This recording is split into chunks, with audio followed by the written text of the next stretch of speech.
So the other day I done a video about Rebecca, which a lot of you seem to enjoy, so thank you for all the support on that video. There was a specific comment within there interested in hearing my opinion about David and Main's relationship. And I was like, you know what, that's a perfect idea. David's character and Main's character are two very massive things on their own to talk about. So instead I wanted to focus on something a little bit more unique, a little bit more interpretive. Because honestly, you could talk about both their characters for a very long time. For me personally, the relationship between David and Main is that of a father and a son. However, there is a way that you can interpret it that is a little bit different in terms of an older brother and a younger brother. They're very interchangeable, they kind of cross over each other quite a bit, and it's difficult to really pull them apart drastically from one another. So if you think either or, you're pretty much within the same ballpark, right? I want to expand on this a little bit more and kind of give my perspective, and hopefully you can chime in as well and tell me how you think about it and what you believe their relationship actually entails. But there's two things that I want to prompt you with first for each character, and we're going to start with David. David throughout this story is seen completely fatherless. That might sound pretty harsh, but there is no mention of his father, of his childhood specifically, or anything along those lines. Instead, all of that parenting that we know of is solely focused onto Gloria, his mother. And you can tell just based on how David is raised, the attitude that he upholds himself with, how he functions within this world at a young age, is teetering on that line of rebellion. And Gloria is doing her best, but she's obviously not in the best position financially, and she's not always around, but she means extremely well for David. She wants the world, and she's sacrificing a lot for David to have a better future. There is a problem with this. It's that Night City and the cyberpunk genre in itself doesn't really inhibit this type of response. It is a uphill battle for a better future. And even then, that quote-unquote better future may not be the future that David is looking for. So this you can actually see directly with David being unsure about being an Arasaka Corporation worker within the future, and him playing gimmicks and being kind of a clown a little bit and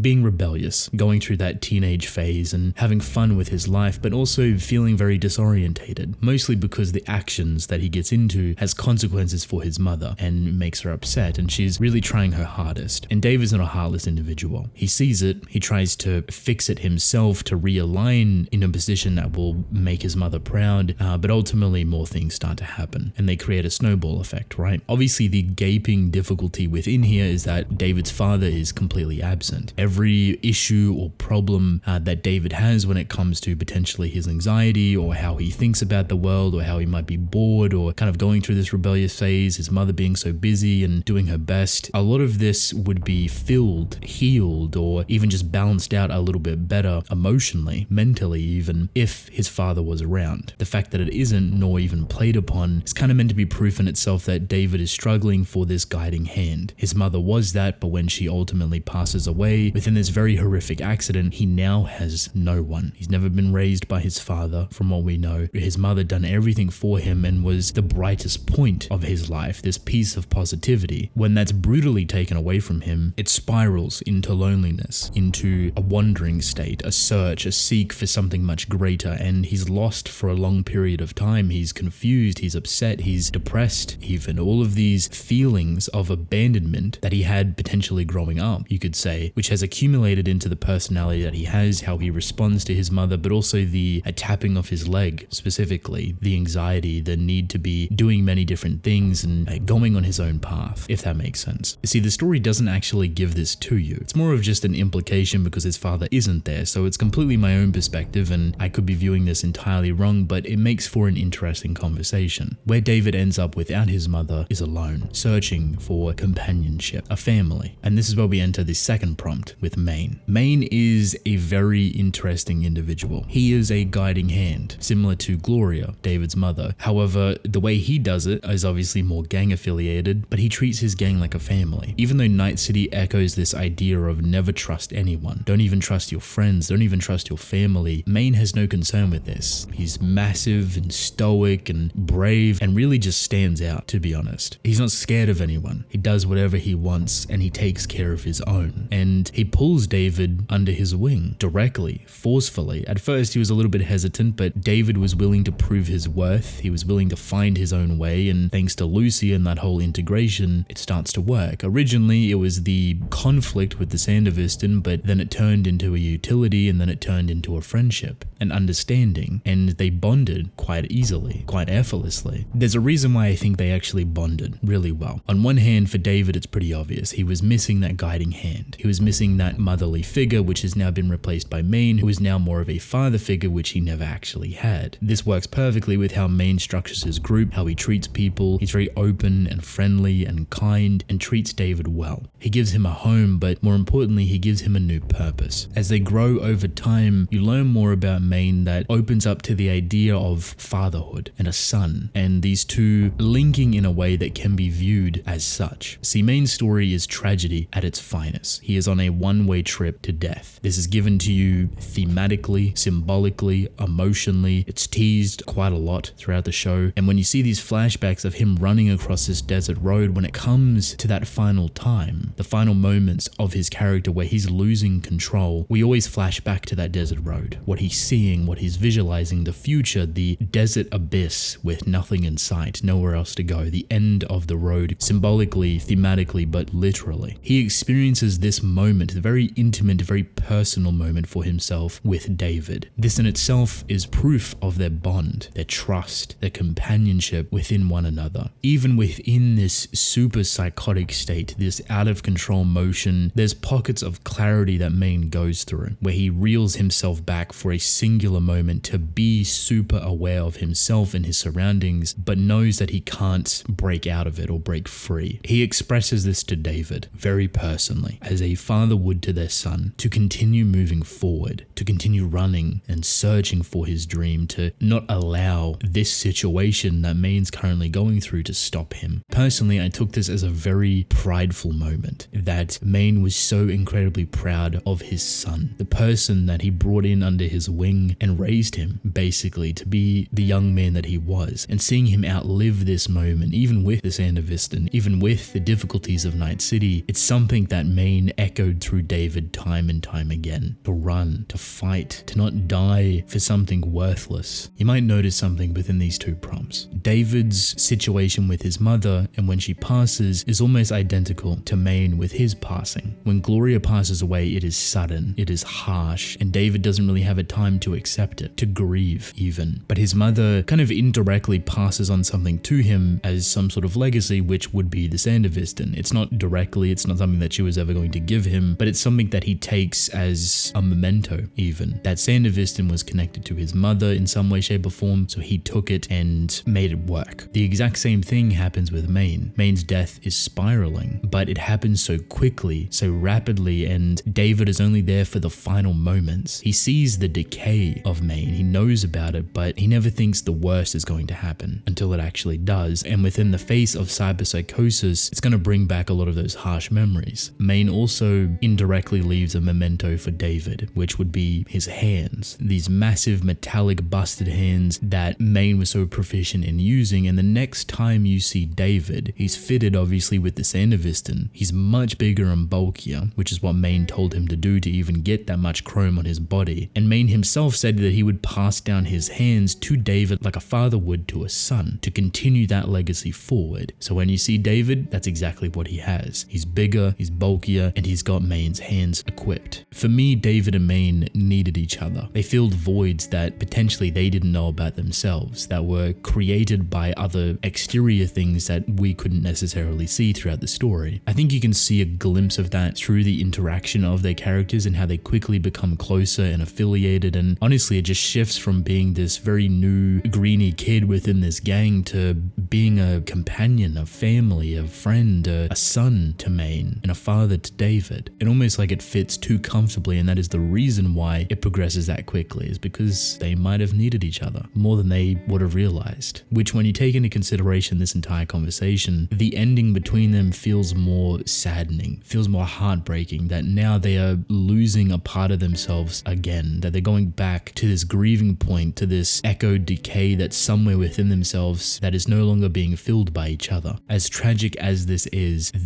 what Night City is. This is what cyberpunk is. It's taking beautiful relationships that would bloom into something so incredible and tearing it apart piece by piece and punching it down into your soul over and over again, so you have no type of happiness whatsoever. Mayne's final words to David, however, struck a chord, and he definitely kept running. He got better, he got more efficient, and he shot for the stars. You could even go as far as saying David's own projection, his path, was ultimately ultimately pushed by Mayne, but David took those steps a little bit too far and spiraled in a very similar, almost identical way that Mayne did, to mimic each other. And the harsh reality of that is that it brings it all full circle. They both spiraled in similar ways. They both died in similar ways. They didn't achieve the ultimate goal or finished what they started, but they seen a glimpse of it. And similar to Mayne pushing David, David pushed Lucy. In the end, I think they echoed each other pretty beautifully. You don't have to see it as a father and son relationship because it's never fully played down that direction, of course. The other alternative is they see each other as brothers. In conclusion, they are both beautifully handled characters and they complement each other extremely well. I love how they came together. I love how they were torn apart, and as heartbreaking as it was executed perfectly. I wouldn't want it any other way.